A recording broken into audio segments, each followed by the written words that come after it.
सुनसी सब संसार, मकसूद तिनको होएसी, जो जैसी है विचार।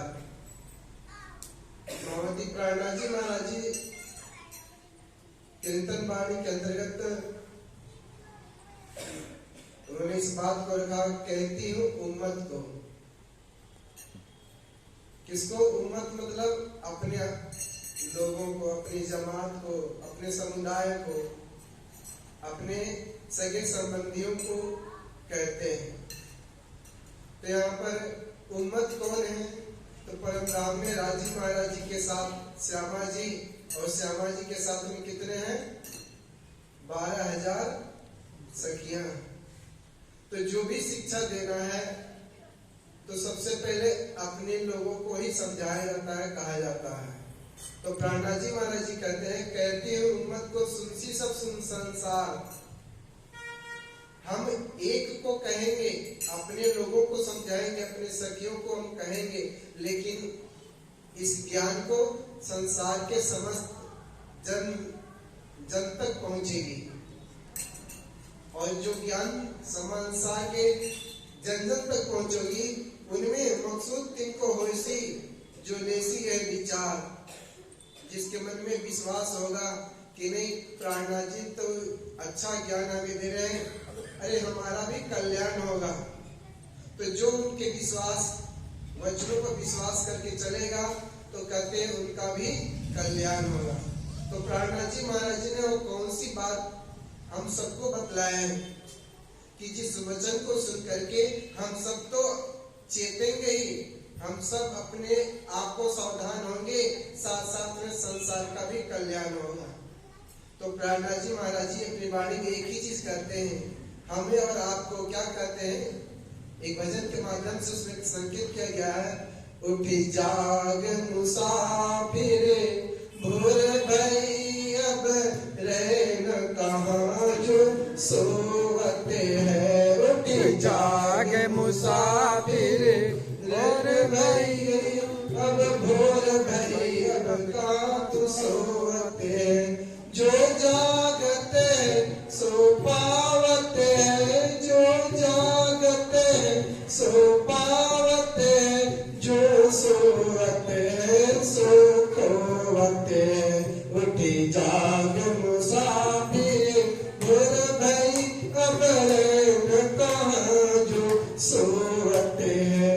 यहाँ प्राणनाथ जी महाराज जी संकेत किए हैं मुसाफिर सत्य के लिए।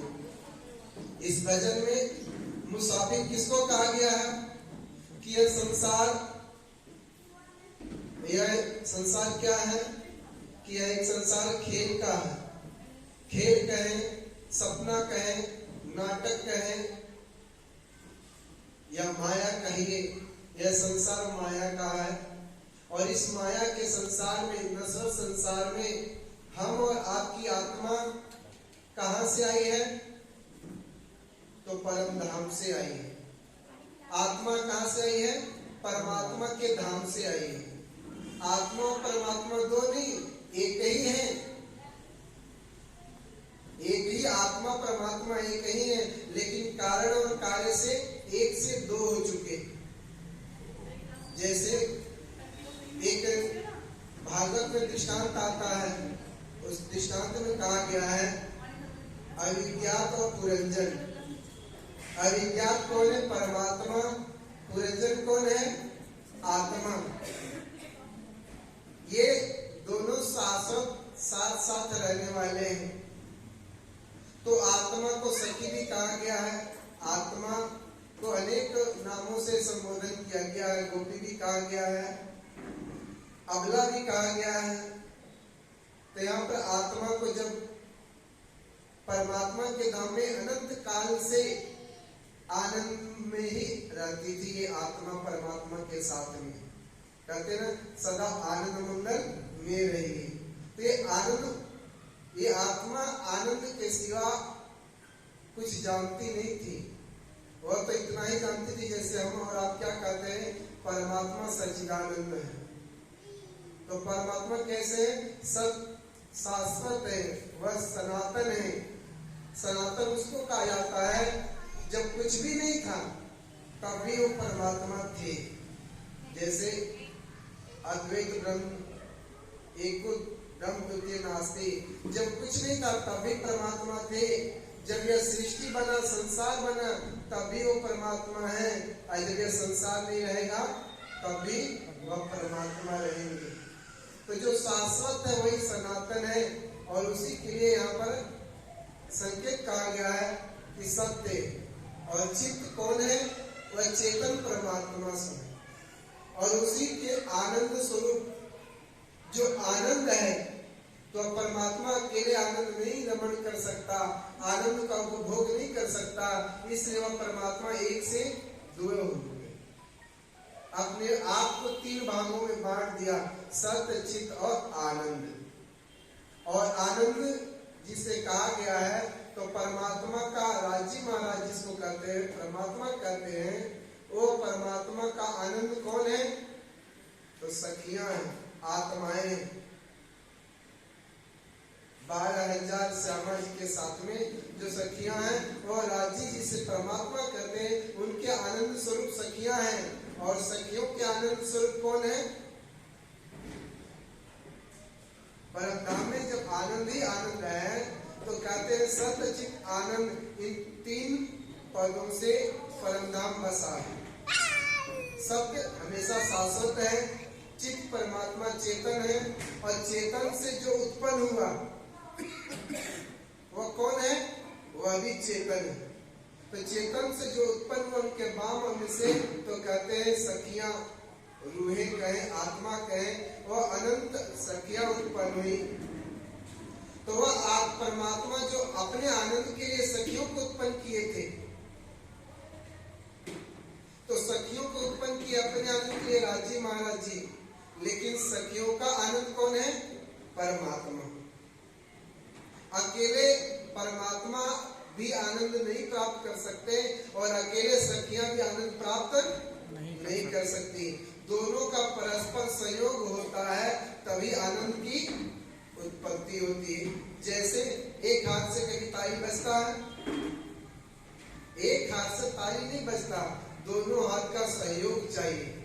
इसीलिए एक भजन में कहते हैं हक रूहों में, रूहे हक में, हक रूहों में, रूहे हक में, अरस परस का नाता रस में, नैनों से अमीर से, नैनों से अमीर से झलकाने वाले, मुझे प्यार का आसरा देने वाले, मुझे प्यार का आसरा देने वाले, रूह के मालिक, रूह के मालिक, निज धाम वाले, मुझे प्यार का आसरा देने वाले।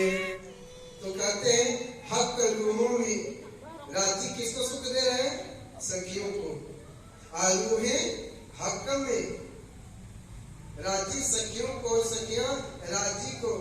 और यही आनंद का कारण परमधाम में बना, क्योंकि परमधाम में अनंत सुखों का उपभोग कर रही थी ये आत्मा, ये सखियां, ये रूहें। लेकिन कहते हैं जब सुख में, इतने जब सुख में तो सुखदायक पर स्वाद न आवत, जब ज्यादा सुख मिल जाए तो उसका स्वाद का एहसास नहीं होता। अन्य एहसास होने का एक दिन कारण बना, परमधाम में क्या कारण बना, यही एक कारण बना, क्योंकि परमात्मा जब लीला कोई करना होता है ना, परमधाम में जब परमात्मा राजी को लीला करना होता है तो कारण बनाते हैं। अब बिना कारण का कोई कार्य संपन्न नहीं हो सकता। परमधाम में तो सखियां रूहें तो सुख ही सुख भोग कर रही थी, लेकिन परमधाम का सुख संसार के लोगों को कोई पता, आज तक संसार में किसी भी ऋषि मुनि, देवी देवता, संत महात्मा, पीर पैगंबर, अरे तो बड़े बड़े योगियों को भी नहीं पता था कि वह परमधाम के अंतर्गत क्या है। देखिए ऋषि मुनि बहुत, देवी देवता बहुत साधना किए, लेकिन वह संसार के लोगों को नहीं प्राप्त था। भजन तो खूब करते थे, साधना खूब करते थे, ध्यान करते, किसका? भगवान का, परमात्मा का ध्यान करते हैं। लेकिन जिस ध्यान में जिस परमानंद की प्राप्ति करना है, वह परमानंद की प्राप्ति किसी को नहीं हुआ था। तो राजी महाराज जी परमधाम में परमात्मा ने सोचा, भाई हमारे परमधाम के सखियों को तो मिलता है, परमधाम के पशु पंछियों को मिलता है, परमधाम के पेड़ पौधों को मिलता है। जैसे इस संसार में कितने लाख योनियां हैं? तो कहेंगे 84 लाख योनियां है कि नहीं? 84 लाख योनियां हैं। इसी तरह से परमधाम में भी 84 लाख प्राणी हैं, योनियां हैं, जीव जंतु हैं। परमधाम के हर पेड़ पौधा, जीव जंतु, पशु पंछी, चाहे धरती वाले या आकाश वाले, हर जो भी है वहां पर परमधाम में वह राज्य के सुखों को, राज्य के आनंद का अनुभूति वहां के कण कण में मौजूद है कि नहीं? परमधाम के कण कण में परमधाम के सुख, वहां के हर कण कण में पेड़ पौधे, जीव जंतु प्राप्त है। लेकिन परमधाम से जब उल्टा करते हैं, ये नश्वर असत जड़ दुख के संसार में जो ऋषि मुनि योगी प्राणी हम जैसे जीवों को वह परमधाम का सुख कैसे मिलेगा? तो राजी महाराज जी ने सोचा कोई कारण बनाना चाहिए। तो हम लोग प्रकटवाणी पढ़ते हैं तो कहते, बिन कारण कारज नहीं होए, सो कहूँ के कारण, बिना कारण का कार्य नहीं हो सकता। तो राजी महाराज जी ने सोचा, पहला चौपाई था ना, कहती हूँ उन्मत्त को, हम सखियों को कहेंगे, लेकिन सखियों के द्वारा यह ज्ञान कहां तक पहुंचेगा? इस संसार तक पहुंचेगा। उन्होंने क्या कारण बनाया? उन्होंने सोचा कि यही भाव उत्पन्न कर दे, कारण तो बनाना है। और कारण बनाने के लिए उन्होंने सबसे पहले परमधाम की सखियों के अंदर एक भाव उत्पन्न कर दिया कि प्रेम अगर किसी के अंदर परमधाम में अगर है तो हम सखियों के अंदर। अब प्रेम का बहाना बनाए तो राजी ने कहा, परमात्मा ने कहा कि देखो, जिस प्रेम को तुम अपना मानते हो, बड़ा मानते हो, देखो बड़ा कहने से नहीं होता। ऐ रूहे तुम कूदत हो अर्श में अपने इशक के बल। प्राणा जी का राजी कह, प्राणा जी के एक ही है ना? परम प्राणा जी क्या करते हैं? परमधाम में राजी महाराज जी कहते हैं, ऐ रूहे तुम कूदत हो अर्श में। परमधाम में कूदना मतलब अपना दिखावा करना कि राजी मेरा प्रेम, हम आपसे ज्यादा प्रेम करते हैं, अर्थात हम आपसे बढ़े, हमारा प्रेम बड़ा है, हमारा स्नेह बड़ा, हमारी सेवा बड़ी है। संसार में भी कोई भी किसी तरह का सेवा करता है तो एक थोड़ा सा मन में बड़प्पन आ ही जाता है, अरे हम तो कर रहे हैं ना, हमारी सेवा है, हमारा प्रेम है। तो परमधाम में राजी ने सखियों के अंदर उत्पन्न किया। और जब सखियों के अंदर उत्पन्न किया कि देखो राजी, परमधाम के अंदर जो कुछ प्रेम है, सेवा है, वो हमारा है। तो राजी ने कहा, अच्छा चलो तुम्हारा है, एक दिन सुने, 2 दिन सुने, जब बार बार कई दिन बीत गए तो राजी ने कहा, देखो भाई, ये तुम अपना बड़प्पन लेके जो हम बैठ रही हो ना, हे श्यामा जी, चाहे सखियां, हे संसार परमधाम के अंतर्गत। तो उन्होंने कहा, तुम इस परमधाम में अपने घर में भले अपने मुंह से मीठा बन जाओ, और जब अपने घर छोड़ के बाहर जाओगे तो पता चलेगा कौन किसका। भाई घर में तो सभी पहलवान बन जाते कि नहीं? लेकिन घर में शेर बन जाओ, जब बाहर में शेर बनोगे तभी तो जानोगे शेर है या सवा शेर है या गीदड़ है।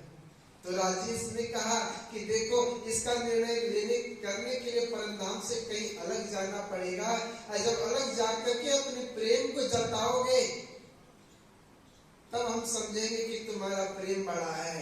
लेकिन सुनो, सारे संसार परमधाम का या परमधाम से बाहर, अंदर हो या परमधाम के बाहर हो, सारा का केंद्र तो हम ही हैं। कौन है? परमात्मा ही सबके मुखिया है, तभी तो उनको परमात्मा कहा गया, पूर्णात पूर्ण ब्रह्म कहा गया है। क्यों? क्योंकि एक श्लोक में कहते हैं ओम पूर्णमद पूर्णमिदं पूर्णात पूर्णमुदच्यते पूर्णस्य पूर्णमादाय पूर्णमेवावशिष्यते। परमात्मा पूर्ण है, उनसे जो उत्पन्न हुआ वह भी पूर्ण है। तो सखियां उत्पन्न हुई तो सखियां भी पूर्ण है। जब पूर्ण है तो अपने आप को दावा ले बैठी, तो उन्होंने कहा इसको निर्णय लेने के लिए यहाँ से अलग जाना पड़ेगा। और जो आनंद, जो प्रेम की बड़प्पन दिखाना है तो संसार में दिखला। तो संसार हमें आने लिए कहाँ बनाए उन्होंने? तो सबसे पहले राजी हमें जिस संसार में भेजे, इसी संसार में भेजे, कहीं अलग नहीं भेजे थे। अलग भेजे थे कहने के लिए हम लोग कह देते ब्रज में आए थे, कहने के लिए हम आप कह देते रास में आए थे ना, कहने के लिए कह देते हम जागनी में आए हैं, तीसरा ब्रह्मांड में आए हैं। अरे ब्रह्मांड तो मृत लोग ही है, वही ब्रह्मांड है। जब यही संसार है, इसी संसार में जब पहली बार आए थे उस समय हम लोग एक जगह आए थे जिसका नाम पड़ा ब्रजमंडल। क्या नाम पड़ा? ब्रजमंडल। ब्रजमंडल नाम पड़ा। फिर यही एक ब्रह्मांड है जिस ब्रह्मांड में आज हम लोग आए हैं, हम और आप खेल देख रहे हैं, तो इसका नाम भी पड़ा काल माया का ब्रह्मांड। संसार कोई अलग तो नहीं है, संसार वही है और संसार यह भी वही है। इसमें अंतर क्या है कि वहाँ एक जगह आने के कारण उसका नाम पड़ा ब्रजमंडल। ब्रज एक जगह है, एक वृंदावन क्षेत्र है जिसका नाम ब्रजमंडल पड़ा। और वर्तमान में जहाँ पर आए हैं यह तो पूरे ब्रह्मांड में फैले। कहाँ पर फैले हैं? पूरे संसार में परमधाम की आत्मा आई। आज जब परमधाम की आत्मा इस संसार में प्रेम लेकर के आई, कौन सा प्रेम? जिस प्रेम को अक्षर भगवान पाना चाहते थे, जिस प्रेम को देवी देवता पाना चाहते थे, जिस प्रेम को शंकर भगवान हृदय में बसाकर देखते हैं। शंकर भगवान तपस्या करते हैं तो हृदय में किसको देखते हैं? उसी आनंद और प्रेम को देखने के लिए साधना कर रहे हैं। और उसी आनंद को पाने के लिए आज संसार में कोई न कोई किसी न किसी रूप में साधना कर रहा है। बताइए इस संसार में कौन नहीं सुख चाहता है? कौन नहीं आनंद चाहता है? सबको आनंद चाहिए, सबको सुख चाहिए। आनंद का दूसरा रूप आजकल हम लोग सुख मान लेते हैं। मानते हैं कि नहीं? जिसके जीवन में मनोकामना पूर्ण हो गया, सुख ही सुख है, हम बहुत आनंद में हैं। और जिसके जीवन में कष्ट है वो कहेगा हम आनंद में हैं, कभी नहीं कर सकता कि हम आनंद में हैं।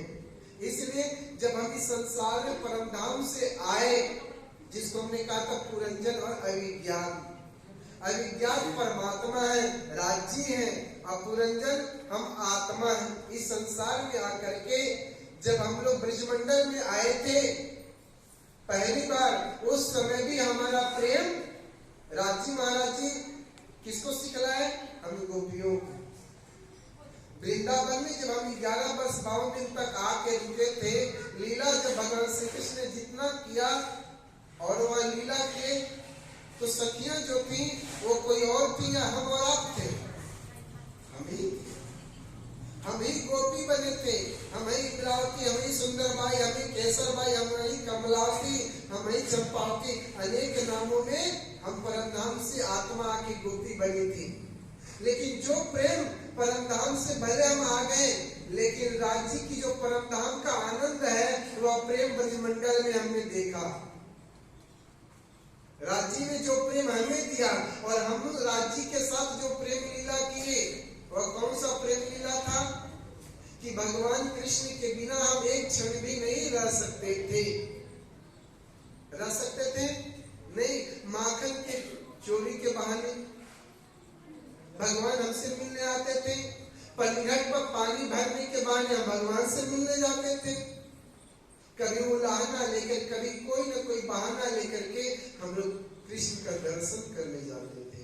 बिना कन्हैया का एक पल भी हमारा और आपका वर्षों के समान व्यतीत हो जाता था। तभी तो आज इस तीसरे ब्रह्मांड में जब प्राणनाथ जी आए और अन्य ऋषि मुनि आए तो क्या कहे मालूम?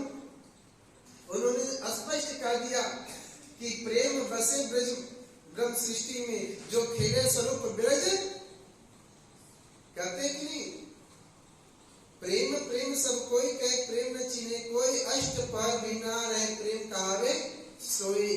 प्रेम तो केवल ब्रह्म सृष्टि में है, और वह प्रेम ब्रह्म सृष्टि कहाँ दर्शाई थी? ब्रज में दर्शाई थी कि नहीं? वृंदावन में जब हम 11 वर्ष और 52 दिन तक ये गोपियां आई, और जो लीला कन्हैया के साथ कृष्ण के रूप में हम लोगों ने किया, कृष्ण के साथ हमने किया, वही प्रेम आज संसार का मार्गदर्शन बन गया। बना कि नहीं? उस प्रेम को अक्षर भगवान रास में देखा तो अक्षर भगवान हमेशा ध्यान में मगन हो गए, डूब गए। अच्छा, परम धाम में अक्षरातीत श्री कृष्ण जो राजी है, वह यही आनंद अपने सखियों को देते हैं, और वो सखियां राज्य के साथ वही लीला करते हैं। तो वही आनंद, परम धाम का आनंद ब्रजमंडल में आकर के हमने संसार को दिया कि नहीं? जो आनंद, जो सुख संसार को दिए, तो वही राज्य करते। कहती हूँ उम्मत को सुनसी सब संसार। तो आज प्राणनाथ जी महाराज जी कहते हैं कि हे सखियां, हे सुंदर साथ, देखो ब्रज में हम लोग कैसे लीला करते थे, हमारा प्रेम कैसा था ब्रज में, रास में हमारा प्रेम कैसा था। आए और यहाँ प्रेम को भूल गए? नहीं, फिर से वही उसी रास्ते को अपनाओ। कौन सा? रास सोई लीजिए जो आगू हाथी भरे कदम। एड़े पगले आपन चले, कई पगला रे प्रमाण सुंदर साथ जी। प्राणनाथ जी कहते हैं कि हे सुंदर साथ, जैसे ब्रज से में थे, रास में थे, जिस तरह से प्रेम करते थे, कृष्ण के बिना हम एक पल नहीं रह सकते थे, उसी तरह से आज इस तीसरी ब्रह्मांड जहां बैठे हैं, प्राणनाथ जी तो हम लोग को कह रहे हैं, लेकिन ब्रज में संकेत किसको गया? देवी देवताओं को गया, ऋषि मुनियों को गया, बड़े बड़े तपस्वी योगियों को गया। वह संदेश आज भी प्राणनाथ जी संसार को दे रहे हैं कि प्रेम अगर कोई है, अगर प्रेम की प्रकाष्ठा, अगर कोई भक्ति है, तो वह कौन सा है? ब्रज में गोपियों का प्रेम प्रधान था। सुखदेव जी, व्यास आदि ने सबने गाया, प्राणनाथ जी भी उसी बात को आज हम सबके करते हैं। क्या करते हैं कि वही रास